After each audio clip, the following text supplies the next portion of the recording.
Welcome to Puck Talk CS. I'm Chives, Matthew Mugno alongside Steve O. We are through the hardest stretch of the season. It's just about ending for the New York Rangers, and there's a lot to talk about following the month, this crazy packed-in month of March ahead of that Easter break. Steve, how are you doing? I'm doing great, Chives. I'm doing great. We're rolling along, right along to the playoffs. So I'm excited. Let's do it. Let's talk some puck. Now, Chives, seems like we got some news coming out. We're going to jump into a little recap of that Florida game. What a game. But Eric Gustafson did not practice. Seems like he's got an upper body injury. Let the speculation begin. Seems like he's day to day. Sounds like he'll probably miss the game against the Flyers, maybe Colorado. But that comes up with news. We're already down Truber. We're already down Lindgren. What do you think out of this whole situation with the defense we saw? Or there was a video out there of Lindgren back at practice. He was moving around really well. We can link that clip down below, or you could check it out. That clip was really promising. It basically confirms we're going to get Lindgren back at one point sooner rather than later. I know Laviolette said Trouba is I think he skated around a little bit by himself. So it's all promising news. But what do you think with Gus now possibly out for a little bit? The medical staff this year took a little bit longer to evaluate and let those players heal in the fall. Adam Fox was one of those players, Capo Caco. We know Filipino, although that result was an LTIR season-ending move. I think this team has done a phenomenal job approaching injury this season. What's encouraging is hilarious, the fact that Ryan Lindgren, the meme online is true. This is a player that no matter what, just bounces back. He looked like he was grimacing in pain from the Pajot hit. Pajot's intent, was it to injure? No.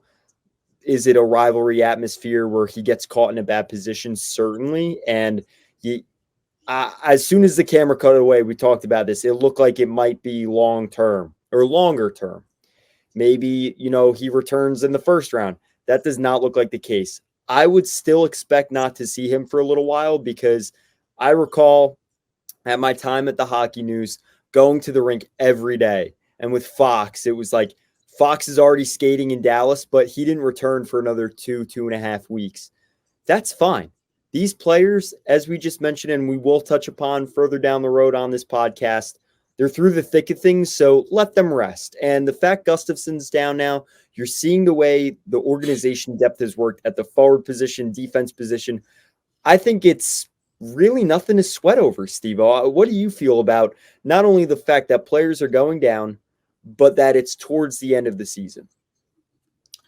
Yeah, I fully agree with you. And you just mentioned a big point before we jumped on the pod here. You mentioned that a lot of our games coming up, they're not tough games, if you want to call them that. We got Montreal coming up.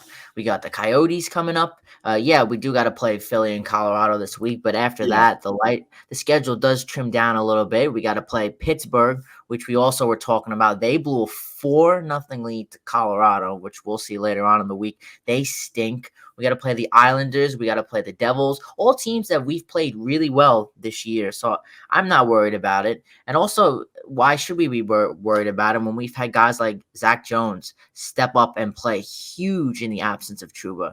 So I think we've handled it pretty well. Again, we said this on last week's episode, and it stands true. We don't really have a lot to play for as of right now. You said it best. We just got to stay ahead of Carolina, and I think that's the main goal. But again, with a lighter bit of a schedule coming up, again, I want to take the foot off the gas going into the postseason. But now is the time to rest some of these guys. Have some of these. We could bring up some young defensemen come in and play. Let some guys get rest. I know with no Lindgren and no Trouba, guys like Schneider and Miller. And even Fox have had a lot of load management recently. So maybe we could kind of trim that down coming into the postseason. But I agree with you 100%. I think the narrative right now is perfectly fine. I think the defense is held up. And even in that game against Florida, which we could diverge into right now, I think the defense held in pretty good. And Chives, what game. I got a lot of takeaways from here, but I'll let you jump in first.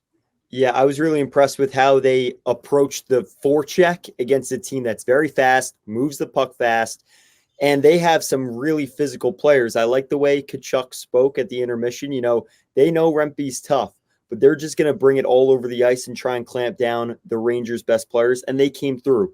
Adam Fox, Artemi Panarin, that was their peak form. I would say that was the best they've played all season in the moment. The Rangers came in 0-9-0 down 2-0. That ESPN stat that they provided during the game, they were down 2-0 again. They have not won a game in that situation at home when they were trailing by 2-0, and they win the game against a team that they've been it's been the team all year that they have not been able to beat, right? In their 3 matchups, the 2 prior to this, they weren't able to beat. And we just mentioned the schedule. Steve Alkett mentioned it too. They played Toronto to start the month. Then they played New Jersey, who was still in the hunt. Carolina, right behind them in the standings. Islanders, who was still in the hunt at that time on St. Patrick's Day. They played a lot of really good teams, and they're finishing that off this week. I think that was really almost the beginning of the end. You have the Flyers in Colorado coming up, right, Steve? You just mentioned that's kind of the beginning of the end of that really tough playoff style hockey. I love that how MSG was involved, the crowd was involved, the team played physical. They really brought it. It was an entertaining game. Nothing better you could ask for. Steve-O, what was your biggest takeaway from that game? I got a few chives. First of all, the overall one was we had to win this game. No matter how we did it, no matter how ugly or how close, even if we just scraped by with a win, this is a team going into the playoffs that I thought we at least had to win one game this season against. And again, we've accomplished a lot this season. We've come close to 50 wins up to this point, but none of those wins came against Florida. This is a team that beat us twice up to this point. And this is a team that I thought we really had to beat. Really, we couldn't get swept by this team. And it gave us a sense of confidence. Even if we do have to play Florida, if we want to go as far as we want, Florida is definitely a team that is lingering there on the horizon. They're a fantastic team. I mean, how about you got Chuck? He nets the board first, of course. That was filthy. How Beautiful about Bob, though? Beautiful. Bob, what a game from him. You want to jump and talk about him? I thought he had a fantastic game. Yeah, he had a great game, right? I mean, you had the best quality goaltenders going head to head. And I think for the Rangers, they built off of that win against Boston. And that translated right into the win against Florida. I feel the last 2 games were extremely convincing for their playoff hopes and championship hopes. They really clamped it down in Boston. You saw the best players playing at their best level. And that's what happened in this game. And for the opposite teams as well. The Bruins got on the board early. They only scored 1 goal, but they really brought it to start the game. You saw Pasternak and Marchand having their battles with depth defenders like a Chad Ruhwedel, who I thought stepped up. As you mentioned, Zach Jones. But to your point about Bobrovsky, I mean, the overtime save really capped it off. That's a goaltender that when he's hot, he can be one of the best goaltenders in the entire NHL. We haven't seen that his entire tenure in Florida, certainly. But we saw that last postseason, and that's what got them as far as it got the Florida Panthers to the Stanley Cup Finals. So, yeah, he's a goaltender that when he's on, he's on. You love the goaltending duel between Igor Shesterkin and Bobrovsky. Steve, I mean, this week coming up, they lost to the Jets, they defeated the Bruins, and then defeated the Panthers. I think those games really got this Rangers team, I wouldn't say back on track, but certainly into that championship contender conversation. They beat 2 teams that for this month they struggled against playoff teams. Now they're at a point where they play the Flyers, an in-division rival who's fighting and jockeying for position. They're trying to keep their heads above the water, right? And the Colorado Avalanche, who are on a 9-game win streak. What are the keys to those games? I got a bunch for you. And I thought you mentioned one of them already. It's awesome how we're on that same wavelength at certain points. You mentioned the fourth line, and I'll give you an example in the Florida game. I thought the fourth line followed up on the power play with an extremely energetic shifts And of course, we've seen a lot of big hits from Rempe this season, but these were timely big hits. And I think this got the team energized. This got the Garden going. And not only after that, but then we were able to tie things up 2-2 at that point in the Florida game, which I thought really shifted the momentum. Because remember, we were almost they almost netted a third goal on us, and it was almost 3-0 in that game. So just the turnaround, blink of the eye, 2-2, just like that. I thought it was big. But as we move ahead, especially in a game against Philly, for example, the last time we played them in Philly a couple weeks ago, that was a very, very close defensive game. And most likely no Gustafson in this game, no Lingren, no Trouba. We had all the players in that game, and it was highly contested. And again, this is a team for the Flyers, per se. They're a team that need to win this game, as you mentioned. Their playoff position, they're fighting. They need this game. They've got a lot of teams on their trail coming up. And the thing that they should be worried about is everybody's playing each other. So the Detroit's playing the Islanders. Islanders are playing the Devils. The Devils are playing the Flyers. Everyone's playing each other.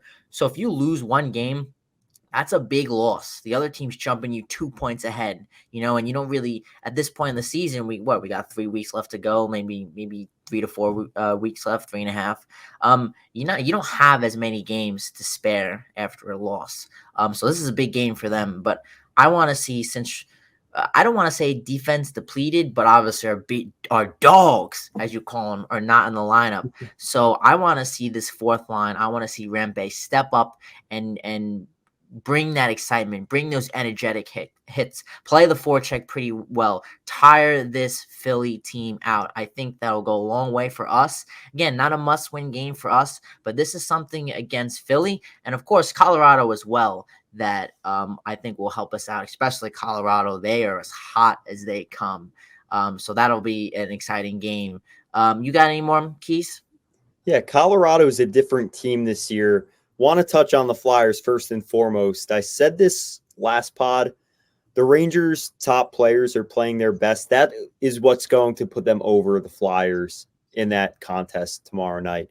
That's a team that they don't have players at the level the Rangers have. They don't have an elite Artemi Panarin up front, an elite Adam Fox, an elite Igor Shesterkin in that.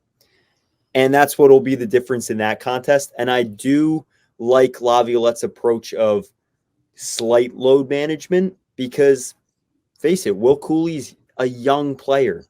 And as much as you could say about Kakko's tenure in New York, a young player, why not rotate them out one game? Just one game.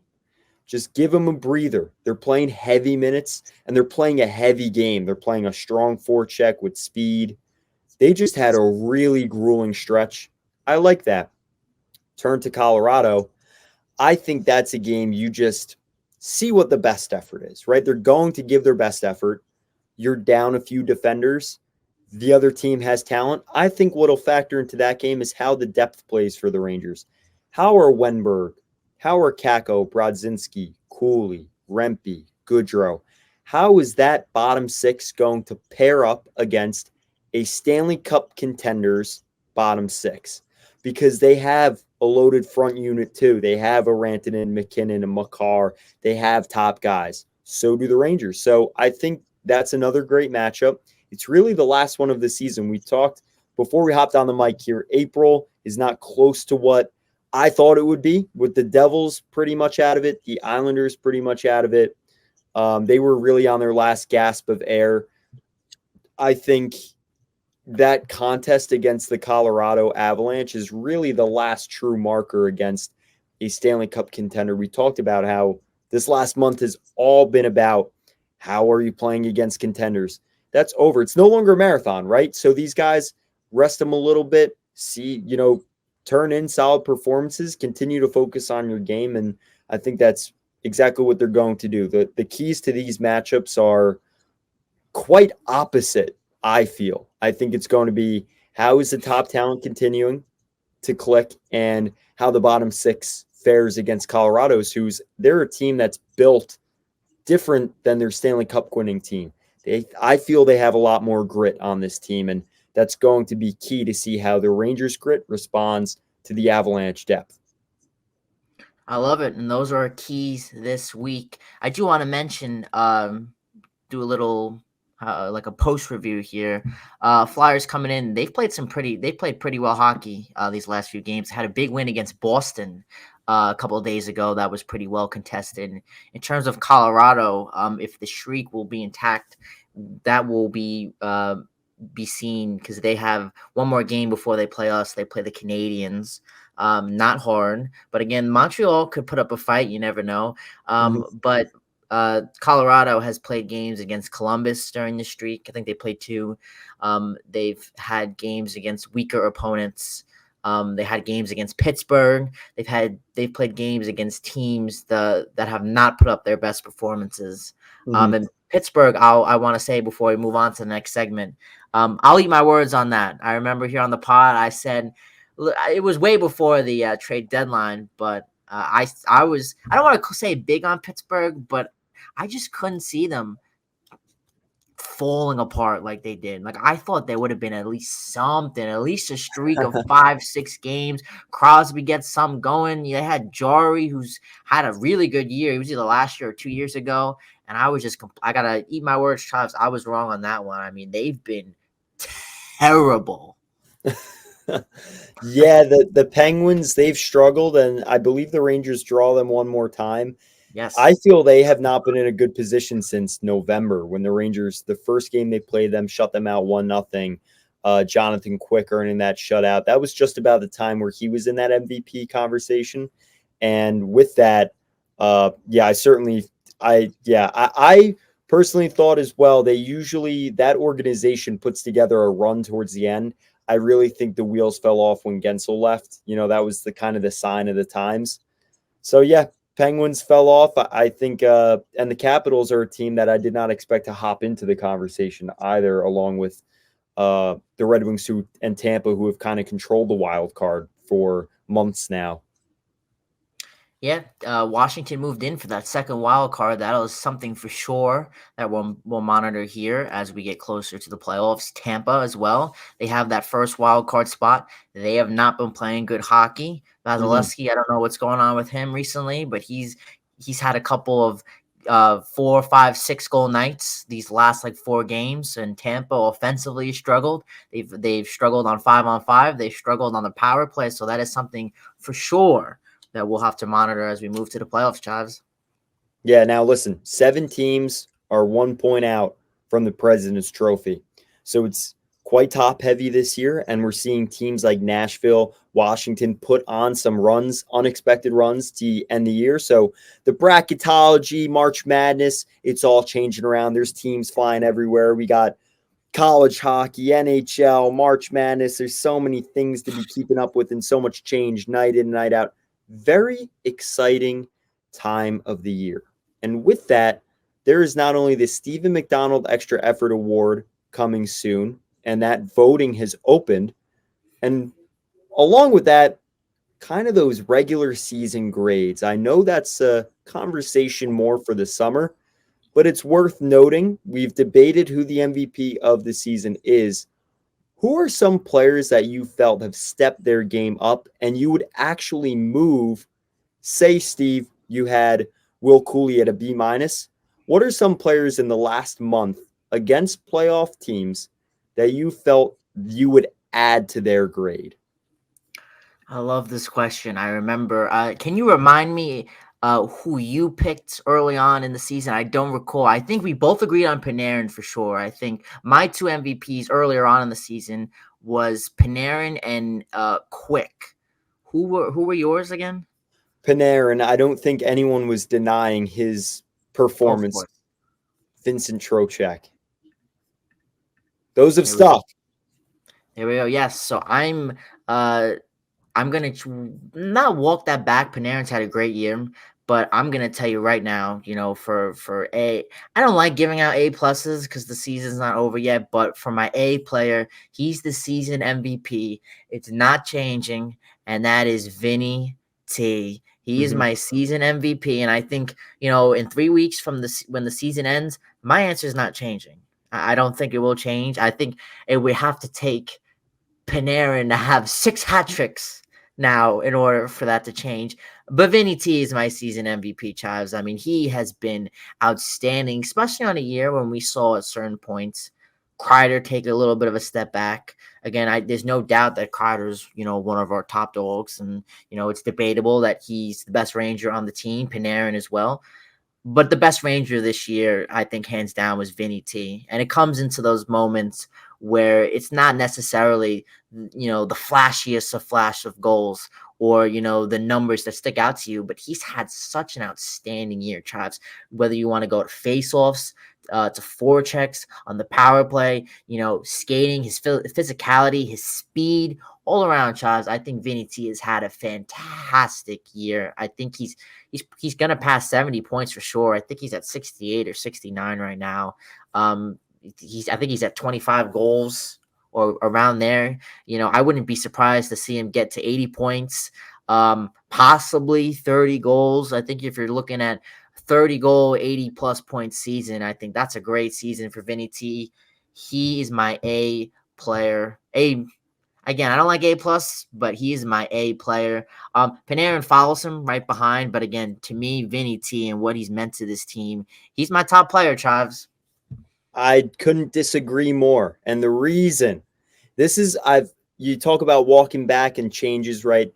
The shift for me, because Trocheck was who I had chosen, not discrediting what he's done all season and not choosing one over the other, right? We're just talking about players that I thought elevated their game.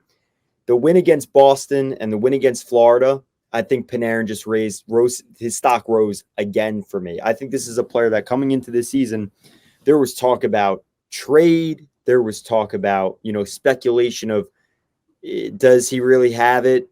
Is this just a 80-point score in the regular season?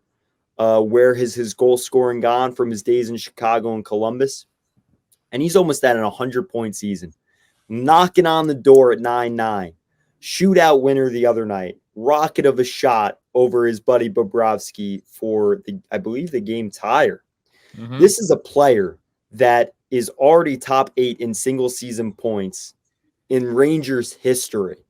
And I, for the longest time, believed he was an 80-point scorer, and I was happy with that when they signed him. I did not think he was a player that was going to come in and have 4 90-point seasons, one of those approaching an 100-point season. Not only that, the way he's shooting, none of it slowed down. I don't think if Panarin is having the season he's having, the Rangers are close to being in the same spot. And the reason, Vincent Trocheck can play the way he has played this season. Chris Kreider and Mika Zibanejad are not really playing to the par and level we have seen them perform at the past. Without Kreider and Zibanejad, that pairing, and even with Vincent Trocheck playing the way he has, that pretty much left the one engine of the team responsible for how the team would perform. We also saw on the back end, it's a team game. Igor Shesterkin not play well for most of the season. And Adam Fox go down on LTIR for an entire month, as well as your 3C going, a plethora of injuries again. I think if you remove Panarin from this lineup, it is a drastically different team. I feel even with the way Vincent Trocheck is playing, this team is maybe third in the division. Easily. If you compare Panarin to every other top team's player, most around the NHL, except for I would name the other hard contenders, Nikita Kucherov, Connor McDavid, Austin Matthews, the players, Nathan McKinnon, the players right now, not just brand name, but right now that are performing the best by numbers, I feel he's top 5 in that conversation. I think he should be a Hart finalist. Steve-O, I know we differ on that opinion, but do you see where I'm coming from?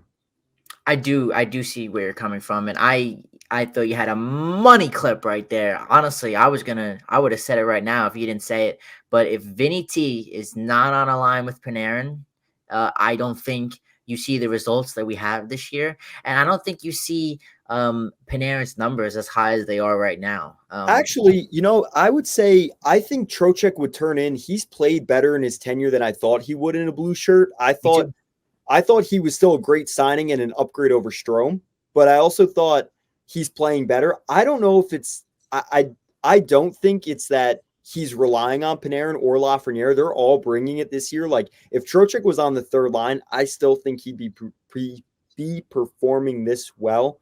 With that stated, though, I also think Panarin's just in the driver's seat. Like even if Trocheck was doing this well, the team would not wouldn't be carried by Trocheck's play.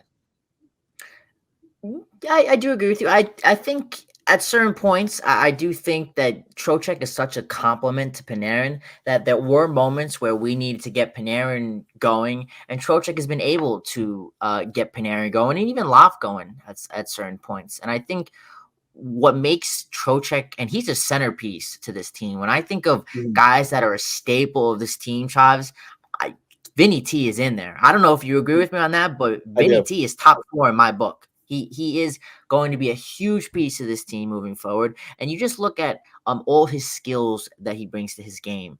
5-on-5, power play, penalty kill, speed. Vinny T is all of that. And of course, face-offs. There's a lot of things that, people don't talk about that the Rangers have gotten better. I think one reason that we are better and we made a significant jump than we did last year is face-offs. Last year, we were terrible. Not even the regular season alone, the playoffs. You look at against the Devils. I mean, we were struggling to win faceoffs, and that's part of the reason why we couldn't get anything going in the offensive zone or anything out of the neutral zone. This year, we've made a huge turnaround, and part of that has been Vinny T. So I agree with you 100%. To me, he's a staple of this team. But we love positives. But I know a lot of people like to talk about negatives here. So let's transition. Let's talk about the player that's been has had a disappointing year or a year. How about this? I don't like that word disappointing because I'm gonna give my disappointment player, but I wouldn't say he's been totally disappointing. I think he hasn't lived up to expectations, and I expected a better year from him. But I want to give you, before I give mine, I want to hear who you have as your disappointment of this year. And again, it's kind of hard to say because the year's not over and this player can turn things around, especially when, if this player comes out in the playoffs and scores 12 goals and we're moving on, I mean, the year is completely forgotten. So you can't really say disappointing, but you can say that up to this point, the expectation has not been met. So before I give you mine, I want to see if we agree here on this one too. Who do you have? Well, yeah, as you mentioned, the stock, right, for us talking about regular season, it's important, but not really when it comes to a month from now, right? 11 games from now, it's a completely different season. And we know that this player is a Stanley Cup 16-game player. I'll say he's one of the best 16-game players in the NHL outside of a Logan Couture, Nathan McKinnon. He is one of the top players when it comes to performance, Chris Kreider.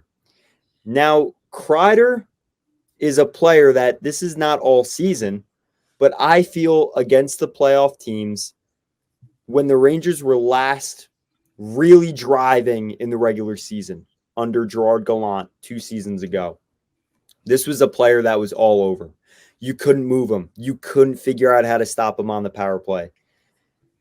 I still believe the second half of his career has been far more complete. The last 3 seasons have really been an outstanding resume for Kreider.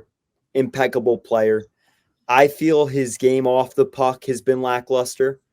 The fact he really hasn't shown against top NHL teams, it's not like he's really getting shadowed, shut down. Things are being contoured his way. We saw the way the Rangers attacked David Pastrnak, right? I feel Panarin's drawing that type of D coverage and that attention. I don't think Kreider's really played well enough to even consider that what's going on or the schematic of the situation. I just don't think he's performing well. I don't think he's performing well on the power play. 5-on-5 has been an issue all year. And I think Mika's kind of the dark clouds are moving away. The last few weeks, I still think for Kreider, he's going to need to get it going. And I know this clip is just something that's going to echo, hopefully, after a Stanley Cup championship, because we know what he brings in the playoffs. And this happened last year, too. He scored 6 goals in 7 games in 1 series. So I don't doubt what he'll bring to the postseason. but I do think this is a player that's been a Jekyll and Hyde his whole career, and right now he's kind of hiding. Steve-O, who's your pick? Oh, you had me there for a second. I thought we were going to agree on the same player. Mine is not Chris Kreider. However, I do agree with you on most of what you say. I do Mhm. think that when it comes to all of his elements, and it does look like he's been thrown off his game at or 70% of the year, I'll say. And I do agree with you. He's got to get back on track, especially if we're going to go where we want to be. But Kreider has been disappointing, but he's not my number one, Chives. Number one for me is Mika Zibanejad. I think he's had Oh, a tougher year than Chris Kreider, and I love this. We could hash this out. I think he's had a tougher year than Chris Kreider has. You know, you look at Kreider, he still has 33 goals this year. Mika only has 23. And I think for me, Kreider's always involved. Even let's say our first line is in the neutral zone or the defensive zone. I think that's when Kreider has been more of a difference compared to Mika. I'm looking at overall games, and to me, we've saw more of a drought from Mika this year. Mika, of course, was, I don't want to say the centerpiece of our team, but being on the top line with Kreider, and that goes to Kreider's game too. You got your two top dogs on line number one. One of them's had a quiet year. Of course, the other one's gonna be quiet as well. But for me, Mika's been more quiet than Kreider. And I think when you look at the droughts this year, there has been more droughts. And what I mean by droughts, a more 5-game periods where Mika's been quiet off the board. No points, no assists, no goals.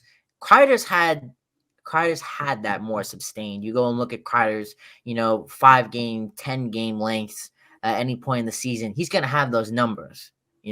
Mika's had nothing. And for more than enough of handful of games this year. So for me, Mika has probably been the most disappointing. I do agree with you. I think that the cloud has come. Mika March has come.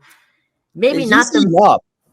He is heating up. I like it. I want it to continue, but in over the course again, we gotta go back and we have to look at November, December, January. To me, it's Mika. He was way too quiet. I think we're lucky that we had dogs like Vinny T and Panarin step up when we needed to. Because if we were sitting here in the beginning of the year and you told me that Mika Zibanejad's gonna have a quiet season, I'd start to sweat a little bit. I'd be like, oh boy.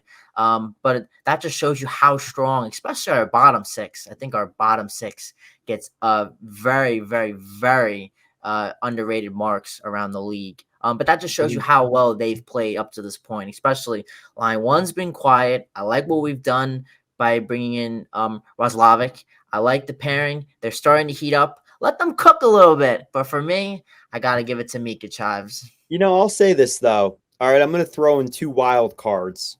One's Oh, Adam Fox, been wildly unimpressed the last week. I actually, for the first time in a long time, reacted to when he scored against Boston because I didn't really expect it, that play alone. But other than that, he's taken a number of penalties the last few games. I don't know if it's the speed of the game. That's not a good sign because he's not a fast skater, right? This is a top defender in the NHL.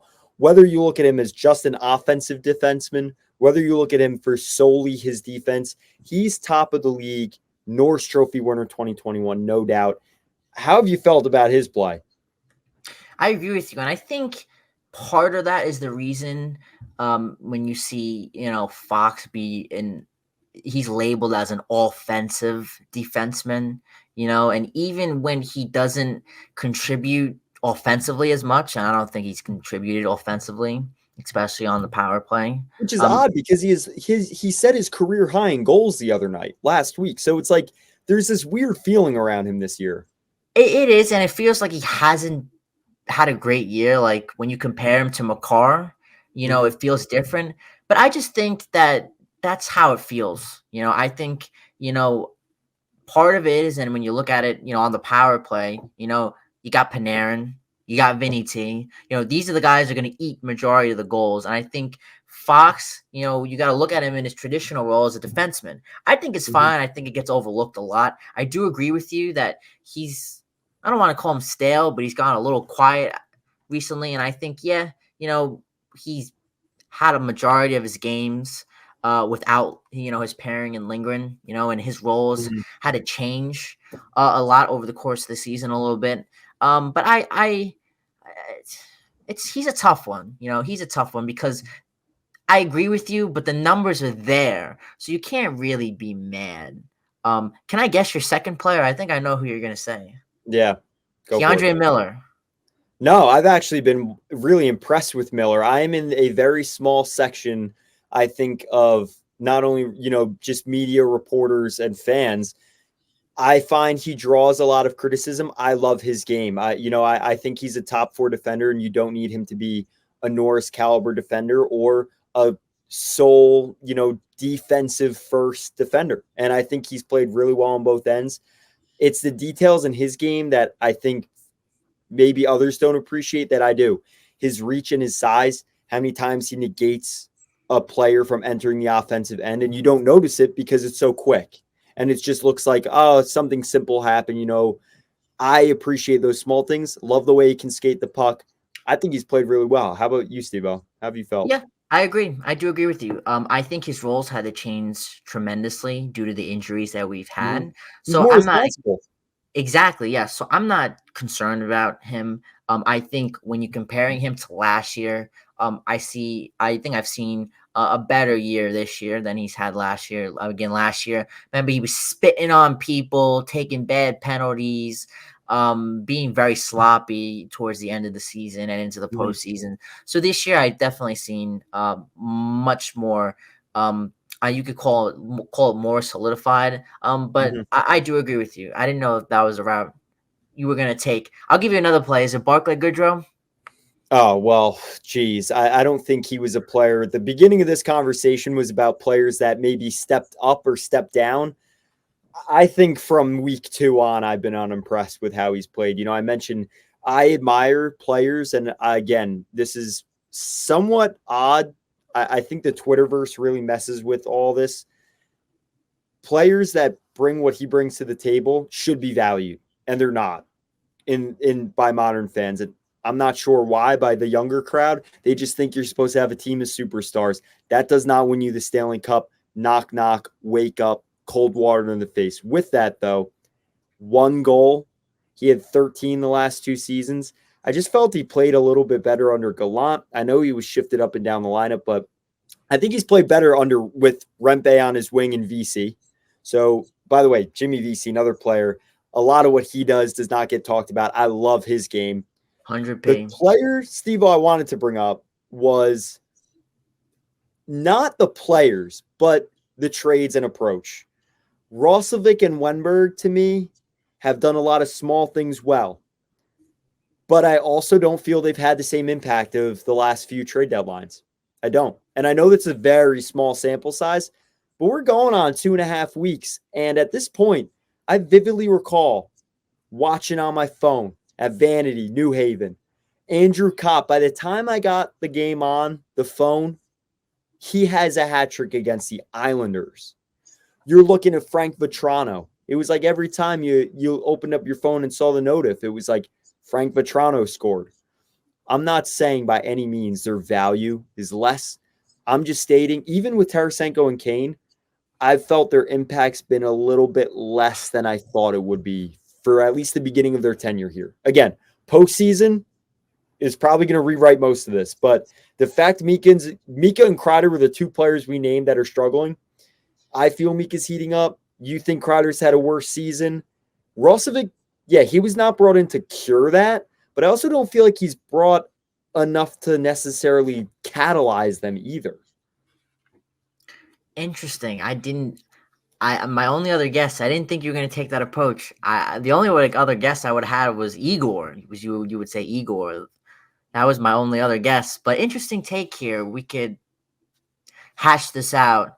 Um, I would have to say that I see where you're coming from, but I would mainly disagree with your point. Up to this point, listen, you could be Okay. wrong. I think when it comes to predictions, you've beaten me this year. You've had more marks. I just mentioned the Penguins. I was wrong about Seattle Kraken. You were right about. So your track record has been established more than mine this year. Um, but I think, and again, I think you're right to a point. It is too early to hash Yeah. this out and say this. But I think the approach is exactly what it was when the news broke, when Wenberg came in and Roslovic came in, is that we weren't a team that needed a major piece. We needed Yeah. the catalyst type of player. And Roslovic is not going to guy that's going to get you the goals. He's the type of guy that's going to feed Mika, feed Kreider, get them going. I think I do agree with you that the first week and a half worth of games was a little misleading. He hasn't brought that pop up to this table. And maybe he was a little I don't want to call him overrated, but his value to that. I think a lot of people don't understand that this is a guy that it wasn't a 15 to 20 goal scorer on Columbus. So he was brought in strictly for the pieces of Mika and Kreider. So Yeah. I never ever questioned that up to this point.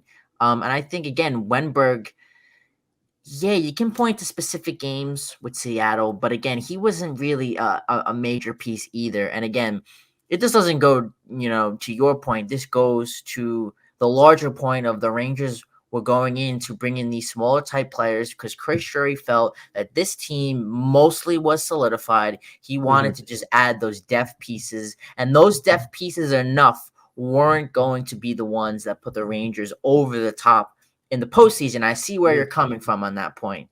Yeah, I think I'm holding a high standard here. I've mentioned Patrick Kane, Vladimir Tarasenko, blockbuster moves.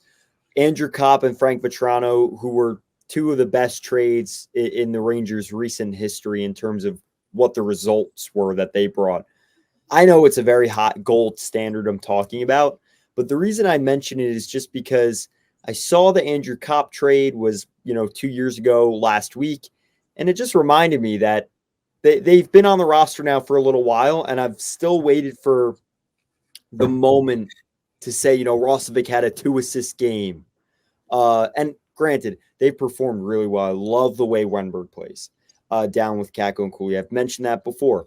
I love the way Roslovic hunts for pucks. He's fast. He's got nice hands. He's scored some nice goals. It's just something that I feel Mika and Kreider are struggling. If Roslovic has one game that really can put things over the top, I'd be impressed. I'm just kind of waiting on it. I'm going to write this down, and we're going to discuss this in the off season, or Boy. we get eliminated. This conversation will come up for sure, and we'll have a judgment day of your claim here. But I do agree with you to some extent. I can't argue the Vetrano and Kopp move. That was, on a different tier level, maybe even 2 tiers above Wenberg and Roslovic. But when you look at it, I don't remember Vetrano and Kopp at the end of the 2022 season. I don't recall them, playing as well as they did in the playoffs. I think Kopp it was did. I'm telling you, Kopp did. He had 18 points. I just don't recall him being whoa, in the playoffs he was explosive. I mean, and Vetrano too. Vetrano for a fact I know in the regular Vetrano season. I thought was better in the playoffs. Oh, for sure. And Yeah. maybe Wenberg turns out in that, kind of Vetrano-esque role in the playoffs. I mean, that we can't answer that for sure, but I do think what I can tell you is that by these moves, Jury is telling you that in the playoffs, it's going to come down to the core. It's going to be Panarin, it's going to be Trocheck, it's going to be Mika, it's going to be Kreider, it's going to be Fox, and it's going to be Igor.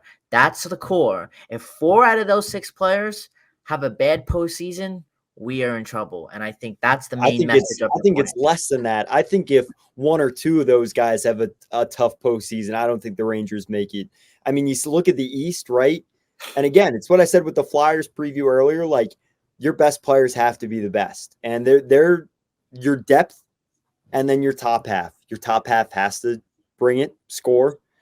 that bottom six has to be vicious. And you've seen it the last few years in the playoffs, Steve-O. So we're going to return to these, not, as soon as the season ends. I know we will. And in the summer as well, kind of that free agency time, I'm sure.